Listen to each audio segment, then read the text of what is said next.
Yes, once again, you are all welcome to Academic Writing and Publication, our 2026 Skill Up program, which is a professional development program, and to help us to be able to build our skills and knowledge in how to write academic papers.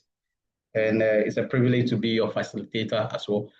Today, we are going to look at, before that, I want us to recap on what we did the last time. We looked at the structure of writing academic paper, which is a research paper. And we said, Dr. John Ray, hello. Yes. Please, have you started the recording? Yes, please. Oh, excellent. Okay, please continue. Yeah, thank you so much.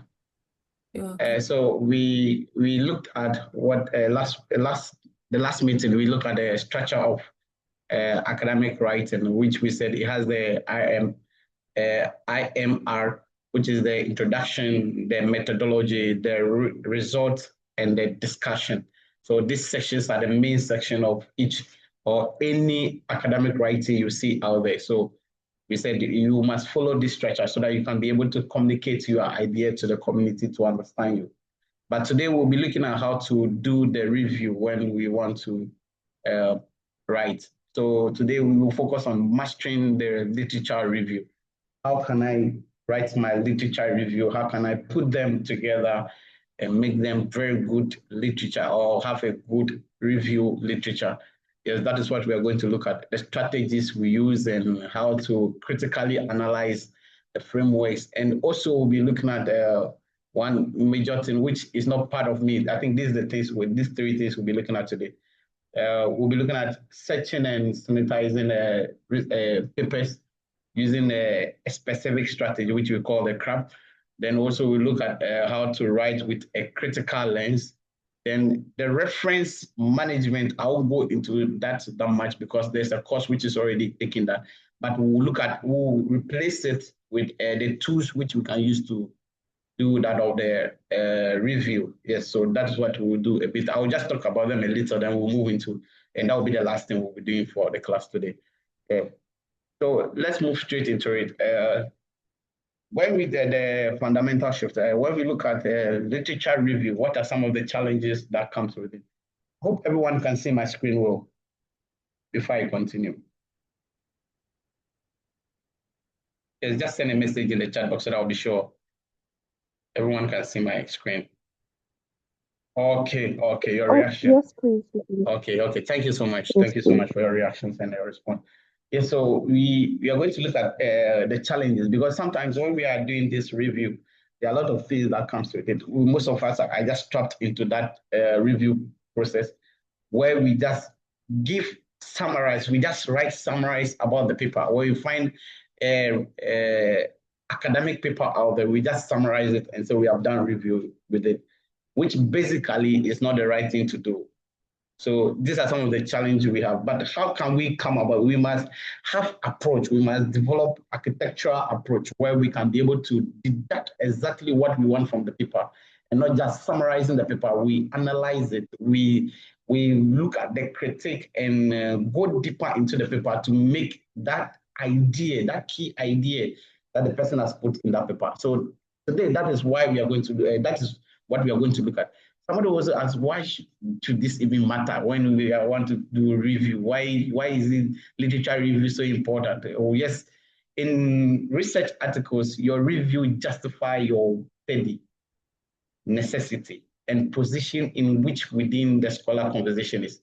So if you don't have a review, a literature review, that means your article you are reading cannot be justified because it's based on your review that you can justify what you are doing. Yes, that is why it matters. It's very important to do review because it sometimes it's very frustrating because it's one of the things that really frustrates us when we are writing our research articles. But it helps you to be able to justify what you want to work on. And in a proposal, it gives you the expert, or it proves that you are an expert in that field. Yes. That you don't repeat the mistakes that others do. Because when you do review, you will now find what others have done and you will run away from the mistakes they make not to be able to achieve what they want to achieve. So it gives you an expert in that. It's just like, this is also similar to anything you want to do in this life. If you want to do, or you want to go into any adventure in this life, you must first search about that, get to have knowledge about it before you move into it. So review, literature review is simply that aspect of it where you now do your search, you now go deeper to find what exactly it is about. So it gives you master, it makes you an expert in that field. So it also helps you to mark what you want to give, map what you want to contribute to the community. Yes, so it helps you to it becomes the entire contribution mapping, the field evaluation, and what identify the future direction. So when you do that, it helps you to be able to identify or map what you want to contribute into the field. Map means to be able to bring out what you can contribute to the field. So that is why it's very important. That is why it matters that we must what? Do literature review. Now, let's go into it. The first thing we look at that we'll be talking about is searching and synthesizing. Yes, the strategic hunt. Yes, if someone can hear me and is following, you can type a strategic hunt in the chat box so that I'll be sure of that, the strategic hunt. And this strategic hunt, we'll be looking at two things. We'll look at the CRAAP test, then the synthesize matrices, the matrices you can use to synthesize your review. So strategic hunt, someone should type that in the chat box. If you are following and you are with me, you can hear me. Yes, strategic hunt. Hey, I hope I'm not talking to myself. Okay. Thank you so much. Thank you so much. Yes, strategic hunt. Yes. So the strategic hunt. So we'll look into it. The first one is the CRAAP strategy or the test, the CRAAP test, which is the CRAAP test. And what does this mean when you want to do review? What does this strategy mean, or what does this hunt method means? It means that the first C is currency. This paper I'm looking at, is it current? Is it relevant now? We are in 2026. Somebody will be using the paper from 1832, which is so old enough that is far. Yes, sometimes some field is hard to get current papers, but don't go beyond. Yes, it's good to have the old papers to in reference, but your whole work cannot be based on only that. You must have current papers in it. Is this information current? Because we know that as time goes on, as academic or studies, knowledge keep evolving. It keeps changing. There are new things which are being brought on board. So you can't be stuck to the old way. So you must look at it and say, is this thing current? Is it current enough? Is the topic I'm looking at, is it current enough? What the papers I'm finding around, are they current enough to say this is having updated information? So that's first one thing you must look at for when you are going to do a review. When you get a lay hold of a paper, you want to review it, you must look at the topic and say, is this still relevant? Is it current enough? Then the next thing you must look is relevant. How relevant is this? Yes, it's current. The information is updated, but is it relevant to what I'm doing? Does it bring any support or any direct support to what I'm doing now? So that you don't keep moving from one direction to another. Because when we are looking at the introduction section where we do the review, we said that it is very important that you link your objective or your purpose or your aim to everything you are doing from the broader perspective, narrowing it down to the gap and all to your field or your research you want to do. So it must be relevant. It must be compatible. Yes, it must be compatible. When you are reviewing, this method helps you. The CRAAP is where you look at it and say, is it relevant? Does this directly address your research, or does it bring any important or value to your research? That's the second thing you must look out for. So is it relevant? Is it relevant? Is it relevant? Then the next thing, which is the A, is the authority. Who is the author?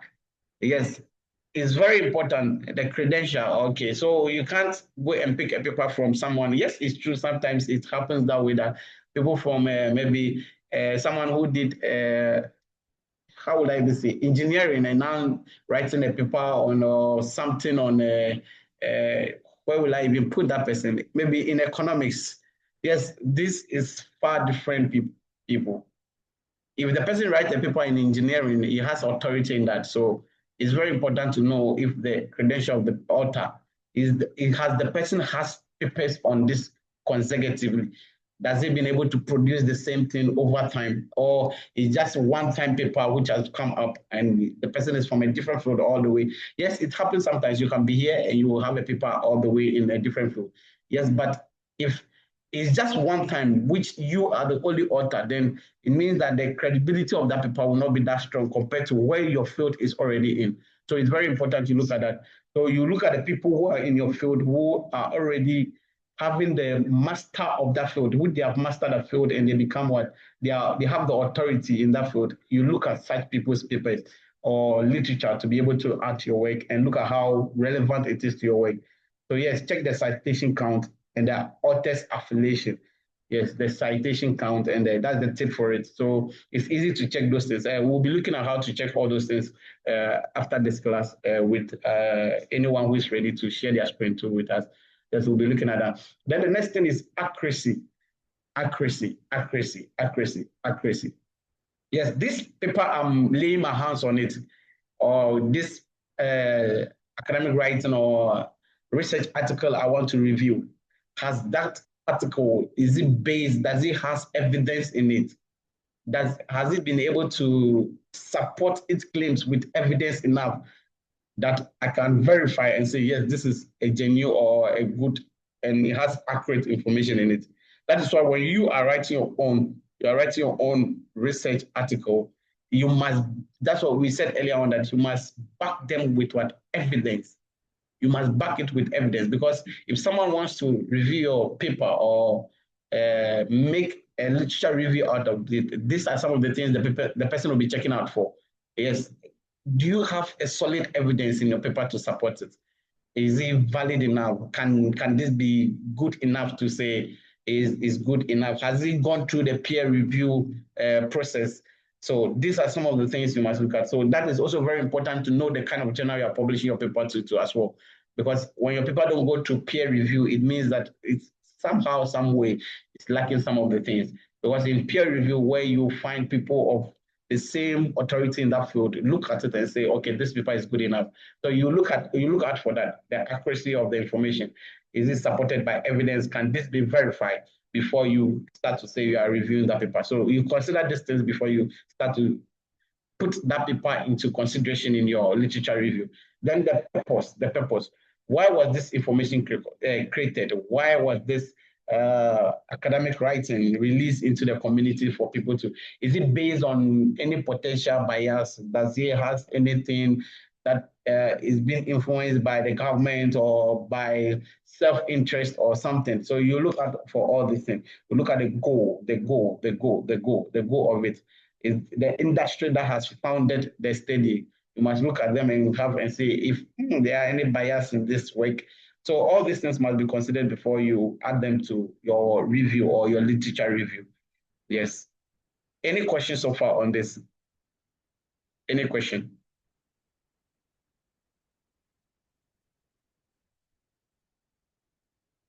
Any question? Yes, are we there? Or I should call someone?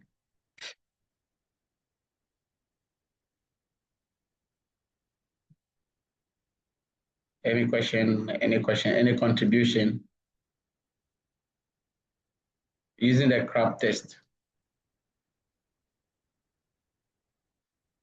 Okay.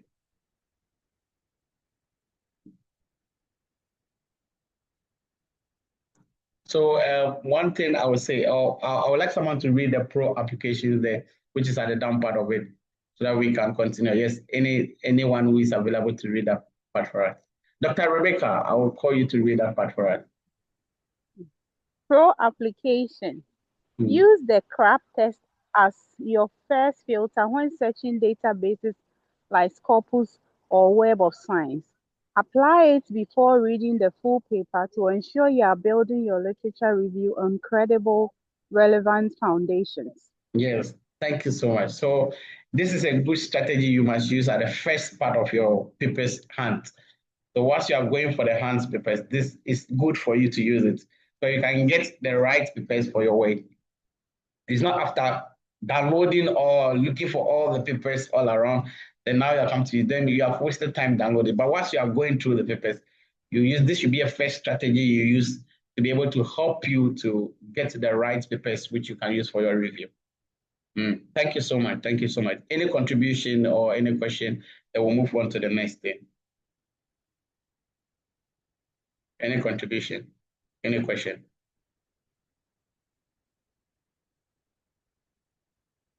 Okay, we look at the next one, which is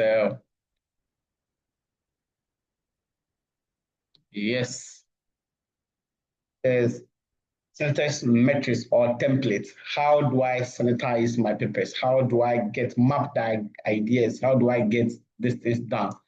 So I always I want to suggest this, that if you find the paper or you find any paper out there, you should be able to team them up.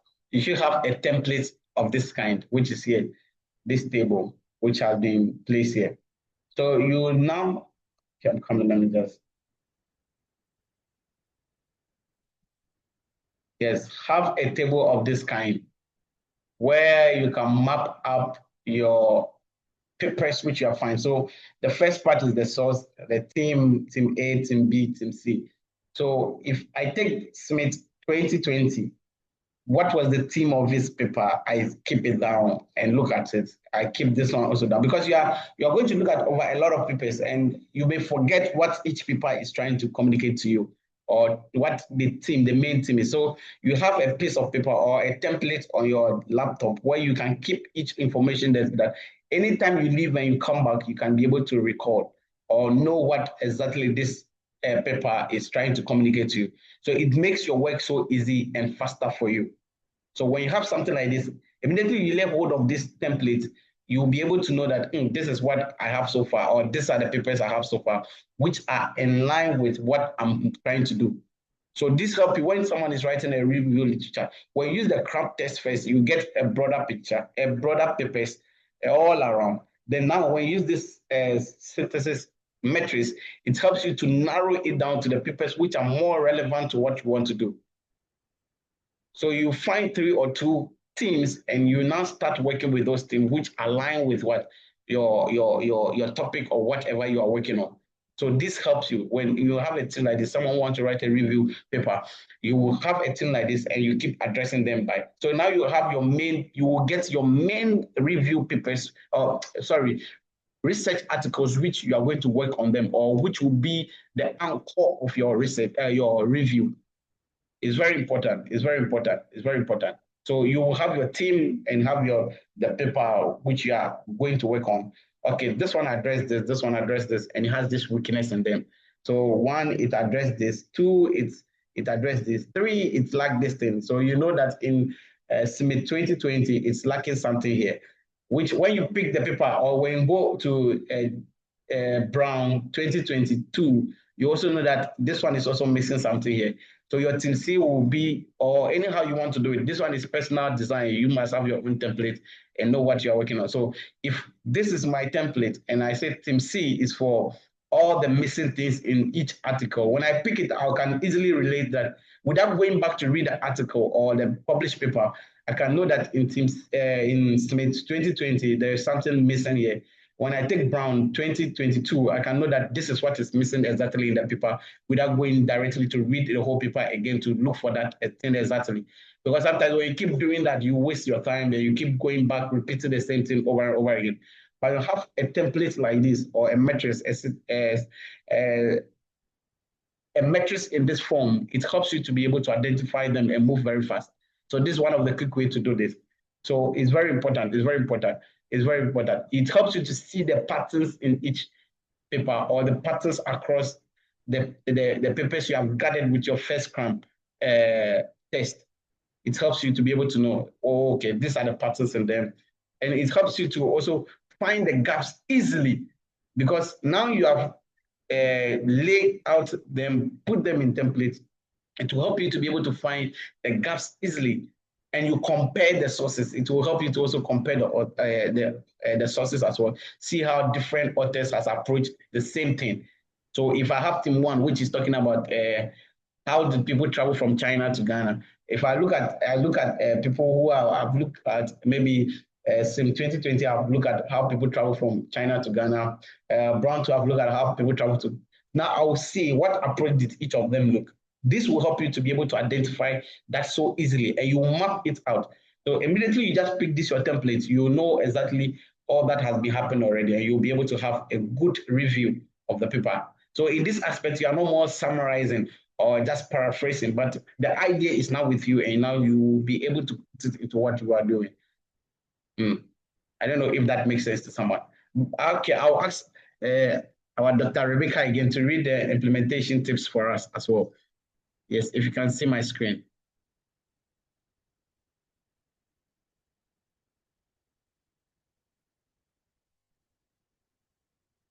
Is Doc there? Okay, let me call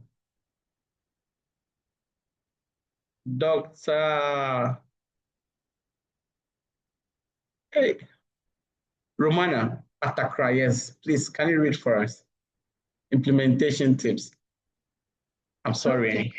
Yes.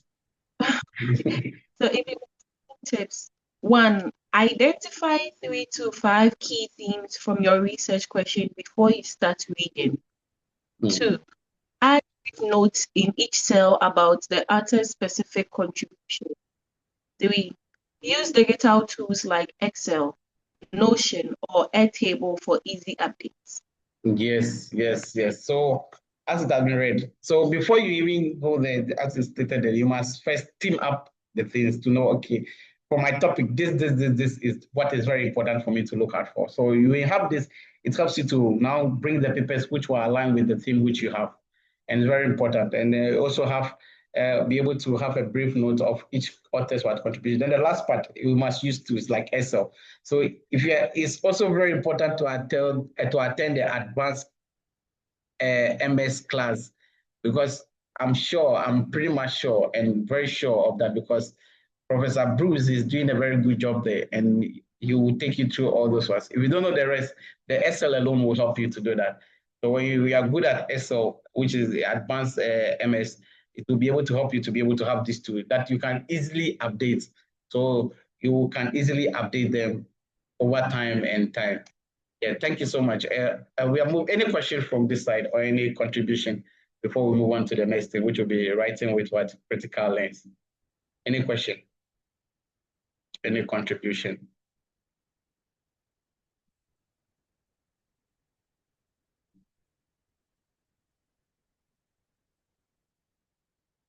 Any question? Oh, any question? Oh, we said, please, if you don't ask question, I won't continue. We'll stop here. The class will end here now. Okay. Then we are moving on to the next thing, which is what? Writing with a critical lens. Writing with a critical lens. Writing with a critical lens. So it's very important to write with a critical lens, not just summarizing everything. Yes, we have given the strategy to hunt for the papers to get. Now you have the papers. How do you write them? How do you put them together? How do you put the information you have now together? That is what is very important now. How do we do that? That is the point where we are now. Yes, I've gotten all the necessary information. I've used the strategies. I've used the strategy to hunt for the papers, and I've gotten all of them, the one which are necessary. I've gotten the information I need. Now, how do I put them together? How do I write them? That is where we are now, writing with a critical lens. So 1, don't just report them like the way some of us say. We say, okay, estimate 2020 study the effect of X and Y. Yes, that you are just giving a report on that. That is a report form.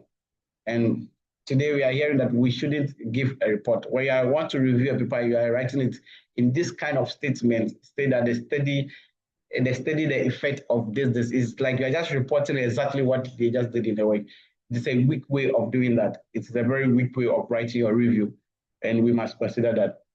Yes, it's a very weak way. Some of them will say examine similar phenomena in Z and Y context. Yes, analyze the relationship between A and B. Yes, is true, is good, is you're just giving a direct reporting on that. But rather you must use some kind of voice when you want to approach each paper or each information you have. And some of these things we have stated them here is that look at someone should read, if someone can read the strong part, critical analysis, and you compare to the first one. If someone can read this part for us, this first part, and see the difference between this one, which I've highlighted in the red, and this one, which I've highlighted in the blue, and see which of them is good enough if you are to choose to write a review. Yes, someone to read for us, the one in the red. While Smith 2020 established X, their methodology failed to account for Y, a gap this project addresses. Yes. So if you look at this, the person has talked about what they have done, but not just saying that their effect, their study has effect on this one, but he has gone to say their methodology failed to account. So he's bringing the gap in it and also projecting what must be addressed. So if you review or write your literature review in this form, it becomes very strong enough to anyone who is reading it to understand what you mean, not just saying that, okay, 2020 report on this, or study on this. No. So you add more things to it to make it more critical, that you have really analyzed this paper you are trying to review. So when you read, you collect from here, you can see that this has a lot of information compared to just this. Because it says that it established as he has talked about what the person has talked about. Now talk that their methodology is lacking or is falling short of something. So he's still reviewing the paper or giving what the paper is doing, but he's stating it into details, critical details. He's looking at what the critical things in it. He has analyzed the paper to know deeper into it to say, this has been done all right, but this is also missing because their methodology has failed to be able to address that. So these are some of the things we must consider when we are writing it. So we must look at the paper, not just taking the paper to say, okay, it has worked A, B, C, T, and that is all. Okay, I'm moving to the A, T, T has done this, and that is all. No, but we must analyze it in a critical way, and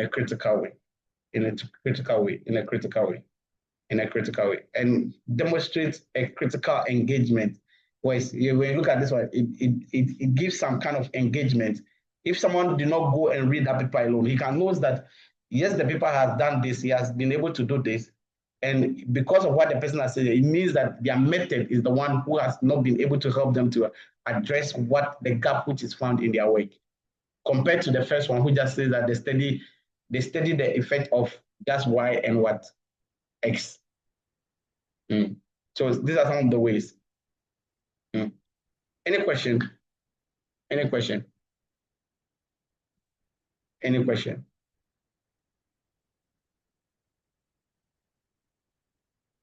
Any question? Okay, let's look at the critical formula. How do I analyze or review people critically? What strategy or what way can I go about it?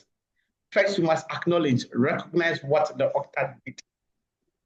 So you must acknowledge that the author has done this and that.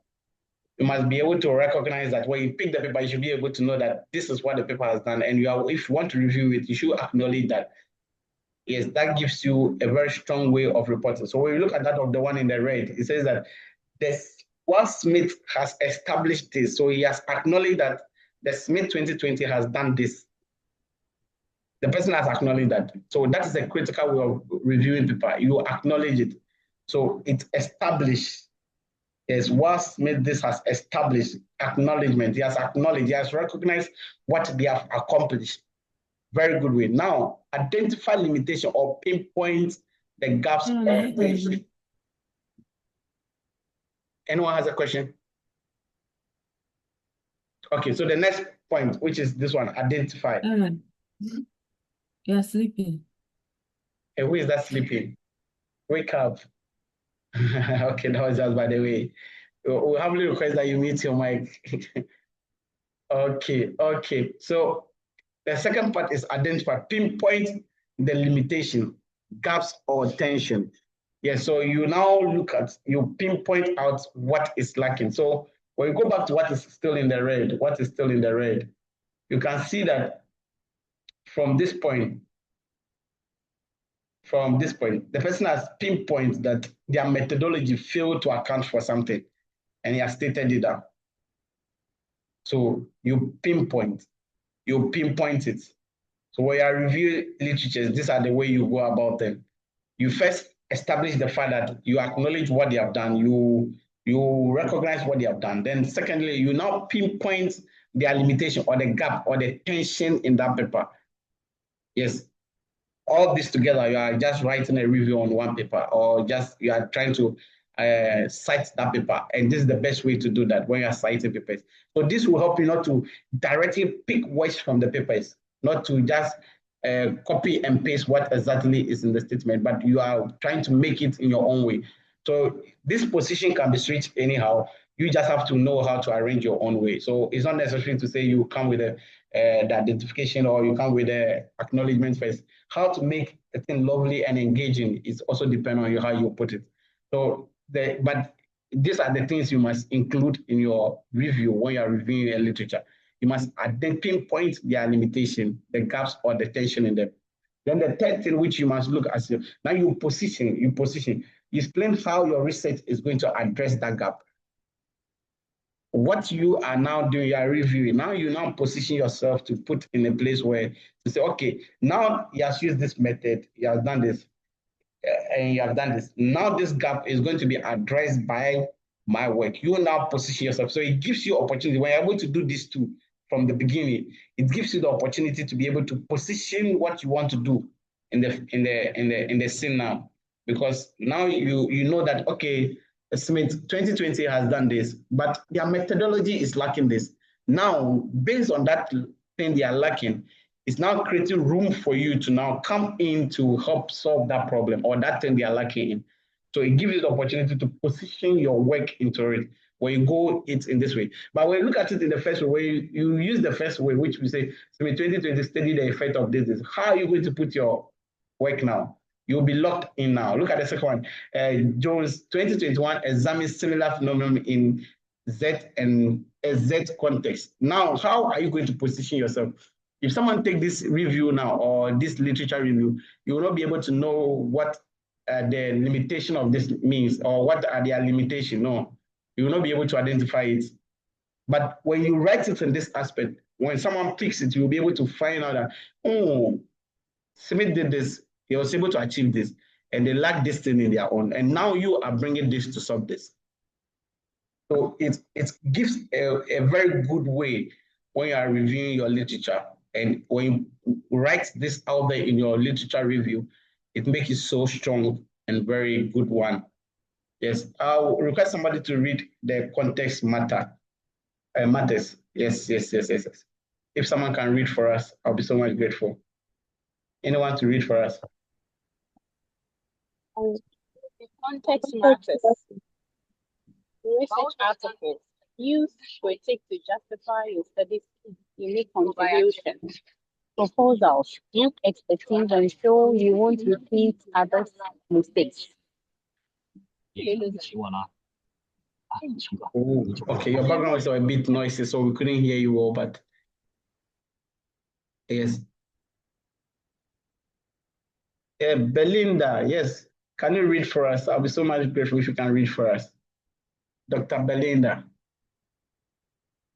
Thank you. This part, the context matter. I can see you are so engaging. Dr. Rebecca, okay, yes, we can go on. Okay. Research articles.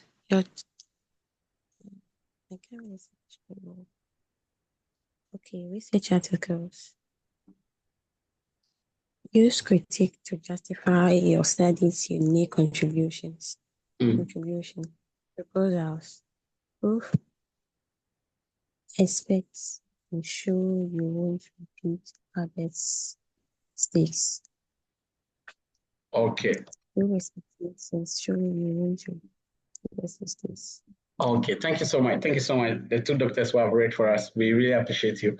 Yes, so as they have read, rightly.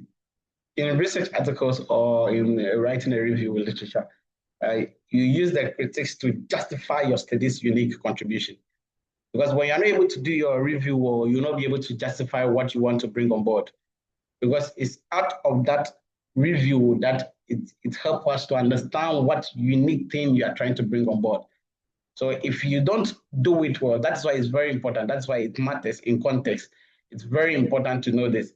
Well, if you're not able to use a critique way of justifying your way or doing your review literature, it will lead you not to be able to find the unique thing which you are trying to bring on board. So it's very important. It's very important. And in proposal, that of the research proposal, it also gives you it proves that you have the authority over this field. You understand what you are doing, and you are not going to repeat the mistakes that which you have reviewed now. You're not going to repeat such mistake in what you are going to do now. So it gives you an upper hand on that. It gives you an upper hand. Yes.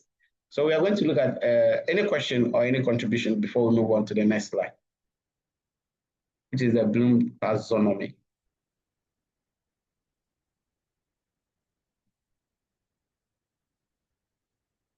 Any question? Okay, please. My question is, all these, are they done in your introduction, or you do this under your empirical literature?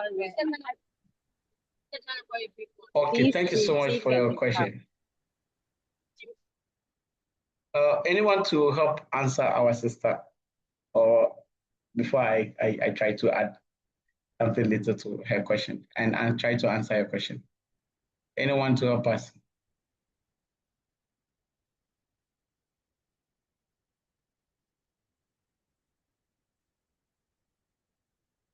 Okay, let me say this. Okay, when you are writing empirical review, that means your whole work is basically, you have a different format of how you are going to write it. But basically, most of your work is going to be following this pattern, not just in the introduction. Because you are going to keep referring to people's work to say, okay, this has been done, and this has been done, but this is left, and this is what is making me to continue reviewing all the paper. Or you are bringing the limit in the review. You are bringing the knowledge which has been done in the field to people to know that, okay, in this economic aspect of the world, there is this thing which people have studied about the fall or in the month of. Okay. Her question was, if you are writing empirical review, literature review, are you going to follow the same format throughout, or to just be only in your introduction? Dr. Mauli, I hope you heard that. And let me come in, let me be done, then I will give you the opportunity if you heard the question well. So you basically follow that to say, okay, in the month of January, all the people who work on the paper in the month of January or in the economy of January, this is what has happened. So you will now create to say in the one, you are bringing the knowledge of that aspect to the community. Two, you are sanitizing the papers to find the gaps which have been left in the paper. So you are not doing a new work, but you are bringing the knowledge which has been done in the field. And also you are also bringing the gaps which have not been done yet and challenge people to work on it to get a full knowledge of what is going on. So a review, yes, you are going to, so basically you are going to follow these patterns throughout your review. And probably if you have any new thing you think someone has done, and if they follow that procedures or follow that pattern, it will help to be able to advance in that knowledge of the field. Then you now bring that on board. So basically, if you are writing, someone who is writing empirical review, you must basically have this and follow it throughout the whole paper. I don't know if I've answered you well. But if someone who is writing a research article, this will be done in only the introduction part of his work. And maybe when he is doing that of the, so it can repeat in all the work as well, but maybe mostly this will be found in the introduction part. And maybe the theoretical, it depends on your field and the structure which you are following. So in some places, you have theoretical framework. So that aspect, that part of it must be done. And in your discussion part to where you do references, you can also use such a strategy to reference to the papers into your work. Okay, thank you so much. I don't know if Dr. Mowley, I don't know if you heard you want to add something. Yeah, thank you. Yeah, with your repetition, I got it. Yeah. Please, basically, you've posited it well. But just to add, empirical review, you are trying to review a research is basically about your uncovering something has been done and it's covered, you are uncovering it, you are refining something. So for example, if you are doing if you are doing a literature review on, let's say, a particular terminology, how they define, let's say, a computer. So how is computer defined in the existing literature?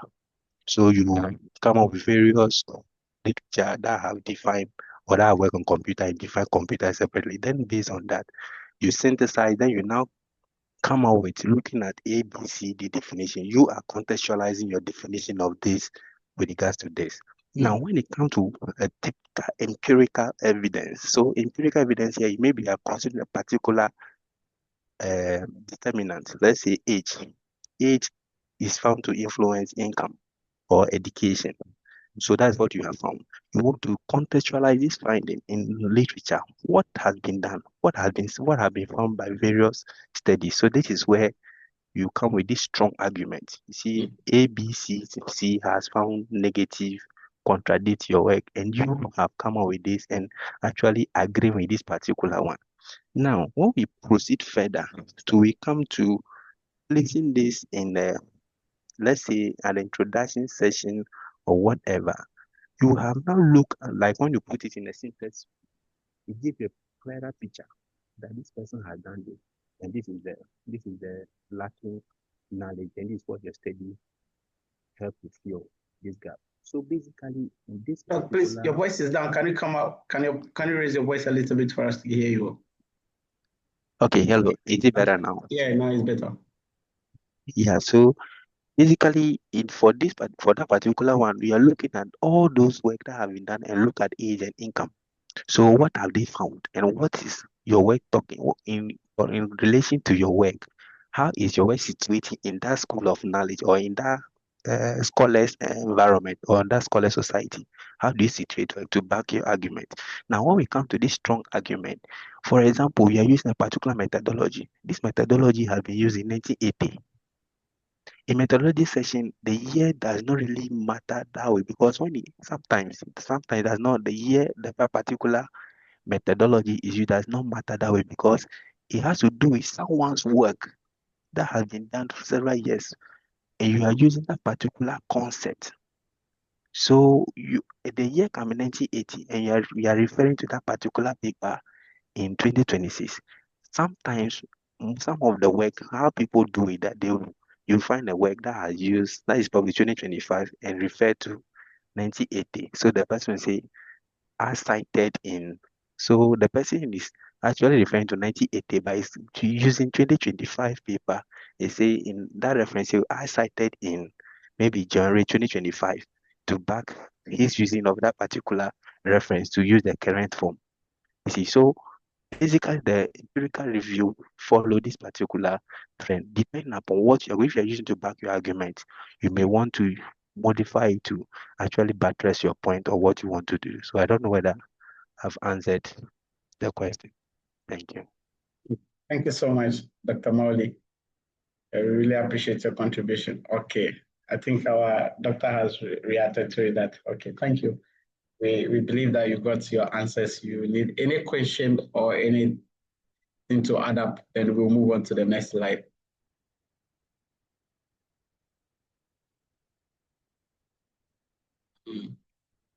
Anything, any question? Okay, no question, no contribution. Then we'll move on to the next thing.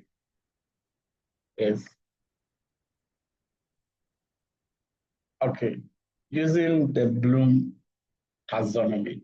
Yes, so it's also one way where we can evaluate or bring what we have in board to make it more strong and understanding to people to read.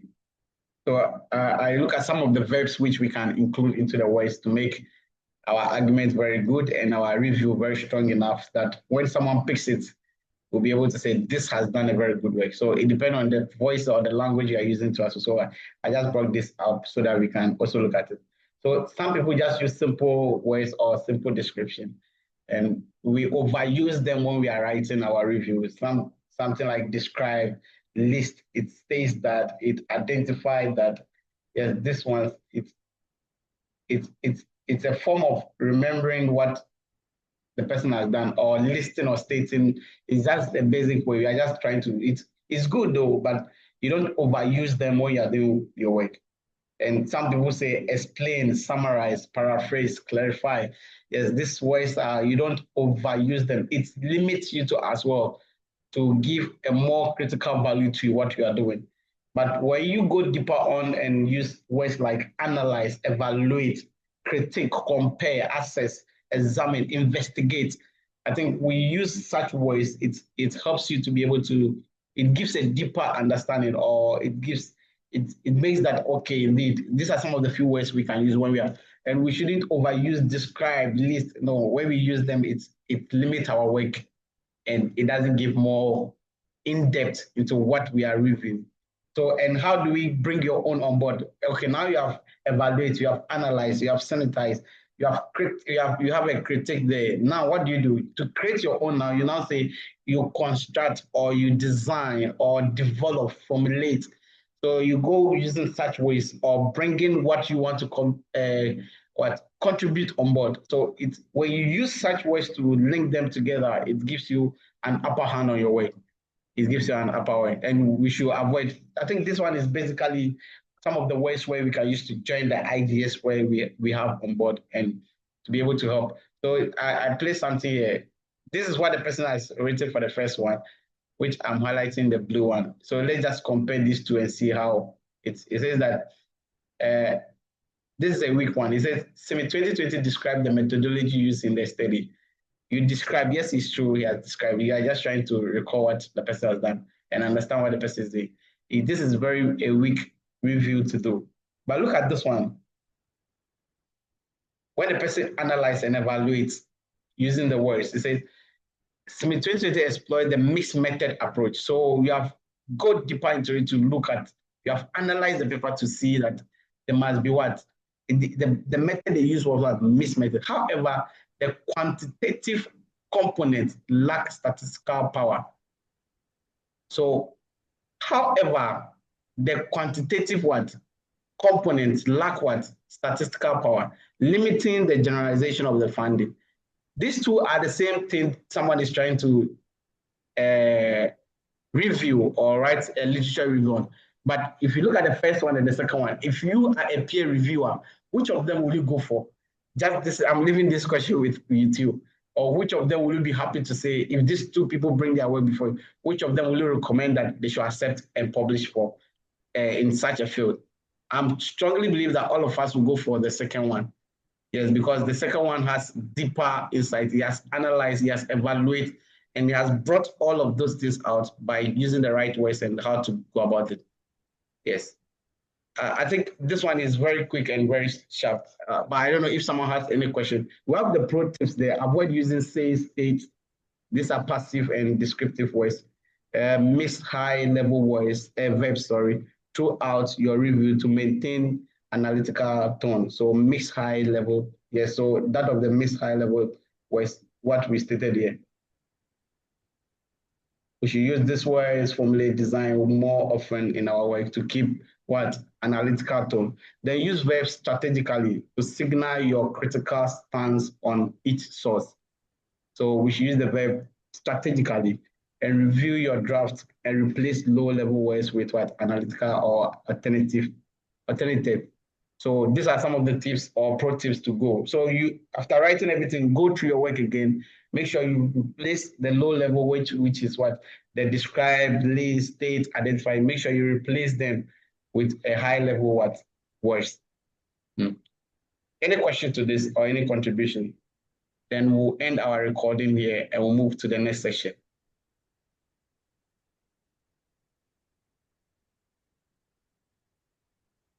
Any question, any contribution?